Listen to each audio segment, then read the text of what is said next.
Bueno, los superconductores. En comparación con el flujo de los conductores ordinarios, ¿en qué difiere el flujo de corriente en su superconductor? En los superconductores se puede llegar a obtener un flujo de corriente sin resistencia y sin pérdida de energía. Difieren a que un conductor ordinario solo tiene una resistencia pequeña al paso de la carga eléctrica. En la carga, ¿qué le sucede a los electrones en cualquier proceso de cargado? Si el cargado es negativo, los protones se agrupan en el material, y si el cargado es positivo, los electrones se retiran o escapan del material. Carga por fricción y por contacto.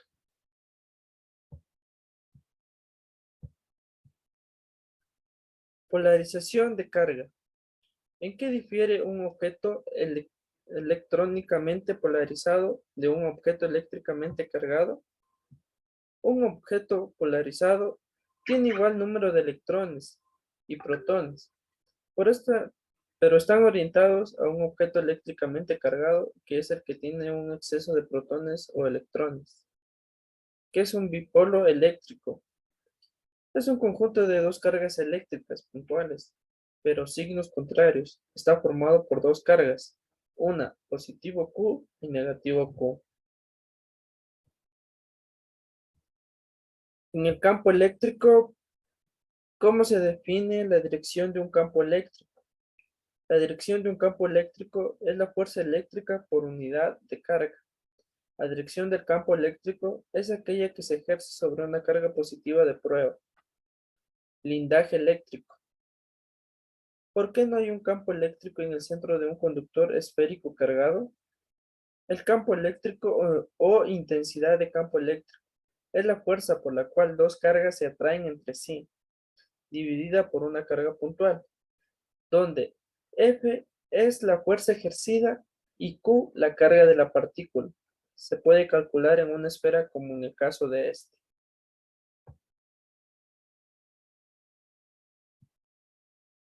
B.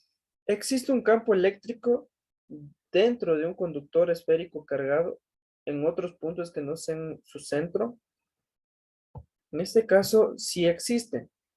El campo eléctrico o la intensidad del campo eléctrico es la fuerza con la que se atraen dos cargas, dividido por una carga puntual. Por lo tanto, sí existe un campo eléctrico en un conductor esférico. Vemos lo que es la carga eléctrica. ¿Por qué la carga generalmente se transfiere a través de electrones y no de protones? Porque los electrones son aquellos que poseen partículas atómicas de menor masa y disponen de una facilidad de movimiento. ¿Por qué si los objetos contienen grandes cantidades de electrones, por lo general, no están cargados eléctricamente? Todos los cuerpos están constituidos por átomos, por lo tanto, también de electrones. Para que estén cargados eléctricamente, debe haber una deficiencia de electrones. Por esta razón se define a la electricidad como el flujo de electrones libres. ¿Por qué las prendas se pegan con frecuencia entre sí después de haber estado girando en una secadora? Al momento que la secadora está girando, las prendas de vestir frotan entre las mismas, produciendo electricidad estática por fricción. Después de entrar al contacto con el cuerpo humano, éstas se adhieren. ¿Por qué los neumáticos de los camiones que transportan gasolina y los líquidos inflamables se fabrican para ser conductores eléctricos?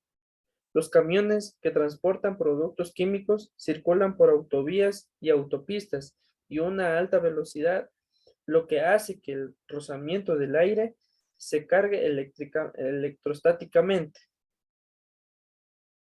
¿En qué se diferencia un semiconductor de un conductor o de un aislante? Los semiconductores son los que se pueden comportar como conductores o como aislantes. Los conductores son los materiales que permiten el paso de la corriente y los aislantes los que impiden el paso de las corrientes eléctricas.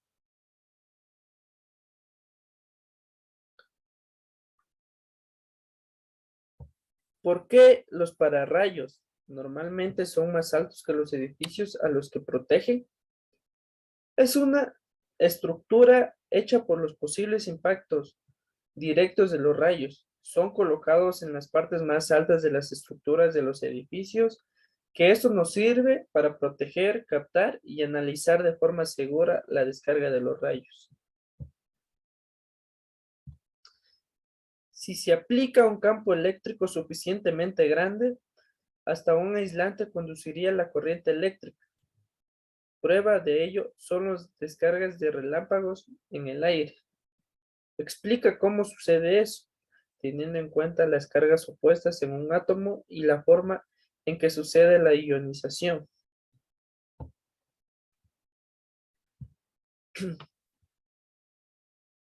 Al separarse las cargas eléctricas, se establece una diferencia de potencial igual entre los agujeros de un enchufe de casa. Cuando la corriente eléctrica avanza de molécula en molécula de aire, parte de su energía hace saltar a los electrones de su órbita. Y cuando vuelven a la suya propia, emiten luz.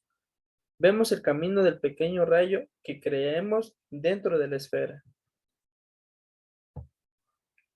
¿Por qué un buen conductor de calor es también un buen conductor de electricidad? Se sabe que los materiales metálicos son buenos conductores de energía, y tanto la electricidad como el calor son energías, ya sea que se representen en unidades diferentes, los dos tienen un mismo objetivo que es producir energía. Si frotas un globo inflado contra tu cabello y colocas frente a una puerta, ¿por qué el mecanismo se adhiere? Explica tu respuesta. Aquí vemos un claro ejemplo que se trata de cómo actúa la ropa dentro de una secadora en el movimiento. Lo mismo pasa con el globo. Produce una carga de fricción y así se puede ver cómo este objeto se adhiere entre sí. Y por último, ¿cómo se compara la magnitud de la fuerza eléctrica entre un par de partículas cargadas cuando se acercan a la mitad de su distancia original y a cuarto de su distancia original? Y cuando se aleja a 4 veces de su distancia original. ¿Qué ley determina tu respuesta? Si las cargas se mantienen constante y solo varía la distancia, entonces la fuerza aumentará o disminuirá dependiendo del cuadrado de la distancia. Es decir, para el caso de reducirse la distancia a la mitad, la fuerza aumentará 4 veces. Debido a que vemos aquí una fórmula y como esta fracción está en el denominador, el 4 sube el numerador aumentando 4 veces la fuerza de las cargas. Lo mismo sucede para una distancia de 1/3. Siguiendo el planteamiento anterior, la distancia elevada al cuadrado quedará 1/2/9. Al subir el 9 al numerador, la fuerza. Hola, mi nombre es María Belén Villalba y el día de hoy yo les voy a presentar la siguiente parte que corresponde a la actividad del proyecto. En mi caso, me tocó de la ley de Ohms. ¿Cómo afecta la mojada de tu cuerpo a su resistencia eléctrica? Reduce la resistencia eléctrica y facilita el paso de electricidad. La resistencia de un cuerpo dependerá de muchos factores. Es decir, al momento que el cuerpo empieza a transpirar, ofrece menos resistencia al flujo de corriente, sino pues ofrece una mayor resistencia. Para determinar el voltaje, ¿qué sucede con la cantidad de corriente que pasa por la piel cuando subes? El agua mineral es altamente conductiva debido a que sus minerales sirven como conductores. Cuando transpiramos poseemos agua y sales. Estas sales son altamente conductores. Entonces, en este caso, al menos se podrán dar cuenta cuando uno suda y quizás en ciertas ocasiones lo que hacemos es coger el sudor y, bueno, al menos en mi caso he intentado probar y resulta que es salado. Entonces, para un determinado voltaje, cuando estamos sudados, el flujo de corriente que pasa a través de nosotros sería muy alto, debido a que nuestra resistencia eléctrica disminuye. ¿Por qué es riesgoso manejar aparatos eléctricos estando mojados dentro de una tina de baño? Pues eh, introducir o tener aparatos eléctricos en contacto con el agua puede producir una sobrecarga y que ésta se convierta en cortocircuito. Al contacto con la piel puede producir catástrofes como por ejemplo la muerte inmediata debido al alto flujo de corriente que atraviesa el cuerpo.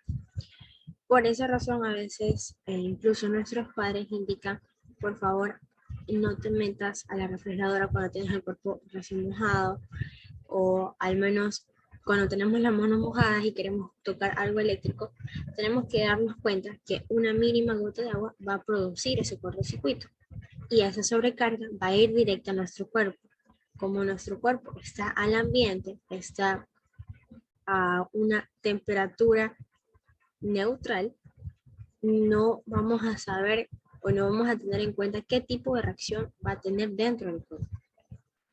¿Cuál es la función de la tercera parte de redonda en un contacto doméstico moderno? Esta es responsable de llevar la energía excedente al suelo, desmagnetizando el aparato y evitando accidentes o problemas mayores. ¿Cuál es la desventaja principal en un circuito en serie? Por ejemplo, sabemos que en este caso la conexión del foco de Navidad va en secuencia y el problema es que si se rompe o se llega a quebrar un LED, los otros dejarán de funcionar, ya que dependen necesariamente del otro para que mantenga encendido. Caso contrario, no existe paso de corriente y no tendrá caso que esté encendido. Es decir, nosotros, un momento, digamos un ejemplo. Digamos que este es un foquito LED. Al momento que tenemos la otra parte del foquito, si una se rompe, por ende, las demás ya no van a tener funcionamiento, debido a que la conexión que ellos tienen, valga la redundancia, es en serio. A medida que se agregan más líneas en un negocio de comida rápida, se reduce la resistencia del servicio a las personas. ¿Cómo se compara a lo que sucede cuando se agregan más ramales en un circuito en paralelo? A medida que aumenta la cantidad de ramas en paralelo, disminuye la resistencia total de un circuito. La resistencia total baja a cada trayectoria que agregue entre dos puntos, cualesquiera del circuito. Esto significa que la resistencia total del circuito es menor a la resistencia de cualquier rama individual. Algo que se consume en baterías y al final se agota. Un amigo te dice lo que en realidad se consume es la corriente. Otro amigo te dice que es la energía. ¿Quién fue el caso? Si fuera el caso tendría la razón. ¿Por qué? Sería la energía porque el circuito existe hasta que se acabe la energía. Nosotros al menos sin energía no podemos funcionar. Es como en nuestro cuerpo, nosotros apenas nos levantamos, digamos, hacemos ejercicio, nuestro pulso cardíaco está acelerado, nos sentimos fatigados y lo que hacemos es ingerir agua. Una vez que ingerimos agua, nuestro cuerpo reacciona y le manda indicios de que tiene que continuar. Muy bien. ¿Por qué al conducir corrientes grandes se usa alambres gruesos y no alambres delgados? Cuanto más alto es el cable, más resistencia ofrece, pero cuanto más grueso es mayor sección, como menos resistencia ofrece en los electrones. ¿Qué es menos dañino? ¿Conectar un aparato de 110 o un circuito de 220? En este punto sería el aparato del 220 en un circuito de 110, porque puede causar un corto al intentar absorber más energía de la que se tiene en el circuito. Si nosotros colocamos un menor voltaje y vemos que el indicio indica un mayor voltaje, va a haber poco paso de energía, Pero si hacemos al contrario, podemos provocar, como anteriormente se menciona, un cortocircuito. ¿Por qué la rapidez de una señal eléctrica es mucho mayor que la del sonido? Porque no requiere un medio para que se pueda ejecutar. Los polos magnéticos. ¿En qué sentido los polos magnéticos son muy diferentes de las cargas eléctricas? Cuando las cargas eléctricas están en un mismo signo, es decir, son discretas e individuales, se presentan de manera positiva y negativa, ya que bien dice el dicho, polos iguales se repelen y si se acercan polos opuestos se atraen. Dominio magnético. ¿Por qué al dejar caer un imán de hierro sobre un piso duro se debilita su magnetización?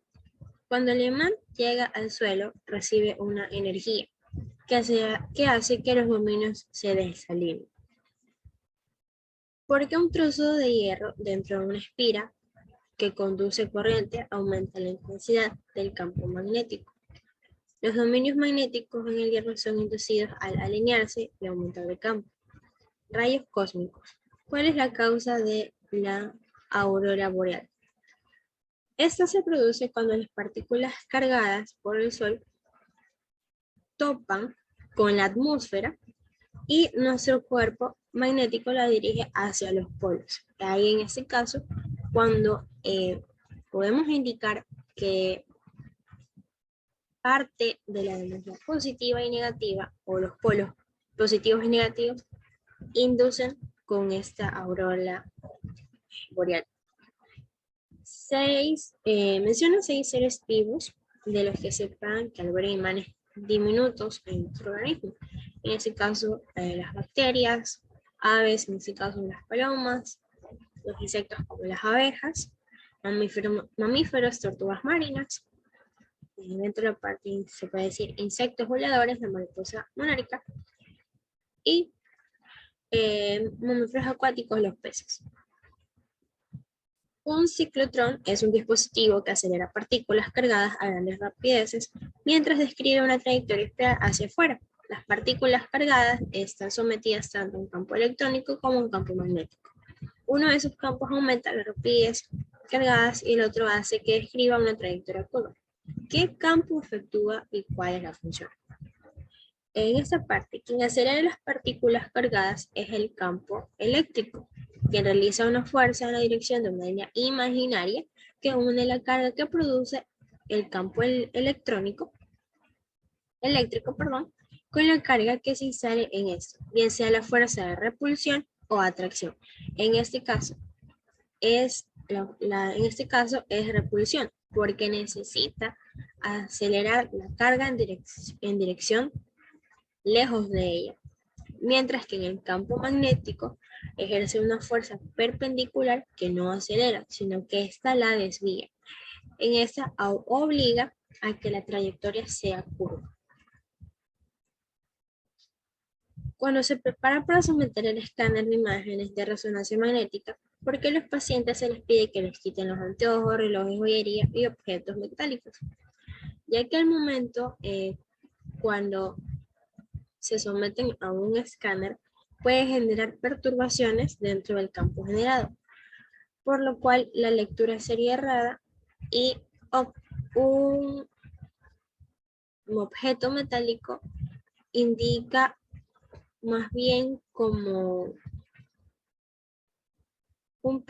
no necesariamente, muy aparte de que indique un error. Esto obstruye al momento de la resonancia, ya que la energía, o al menos la resistencia que tenga ese objeto, puede generar complicaciones dentro del análisis. Es preferible que nosotros nos deshagamos de todos esos materiales que cargamos encima para que al menos los resultados sean verídicos.